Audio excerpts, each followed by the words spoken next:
Alors une des idées qu'on avait pu avoir, c'est et pourquoi pas un référent technique virtuel dans l'aide technique personnalisée. Donc un agent virtuel type chatbot qui traduit une demande dans une démarche plutôt orientée vers l'aide technique personnalisée dans le domaine du handicap. Donc l'agent serait entraîné pour parler le langage des ergothérapeutes et des référents techniques, donc tout ce qui va être associé à l'impression 3D, aux contraintes mécaniques et à la notion de handicap. On pourrait partir aussi d'un dessin qui serait fait pourquoi pas par un patient ou même un croquis qu'on aurait imaginé et qui pourrait prendre vie assez facilement. Donc aujourd'hui c'est déjà possible de pouvoir faire ça, mais pas aussi simple que de faire une simple demande au référent technique virtuel.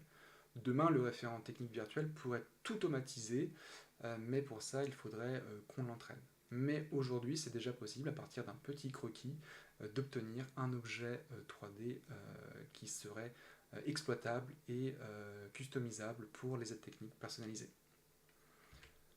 Alors pour le fun, de mon côté, je me suis un peu amusé avec un autre logiciel qui s'appelle LM Studio et qui travaille avec des modèles donc LLM, du texte, et je l'ai programmé pour qu'il soit expert des aides techniques. Donc là, avec une simple demande, il est déjà en mesure de m'orienter pour concevoir une aide technique, mais ce n'est pas parfait, c'est que le début. Il y a peut-être pas mal de choses à imaginer dans ce contexte-là.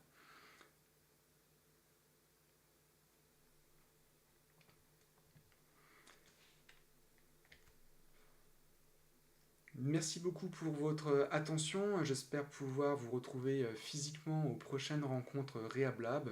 En attendant, je vous laisse entre de bonnes mains pour continuer les échanges sur l'intelligence artificielle. Je vous souhaite à tous de passer une excellente journée et à très bientôt.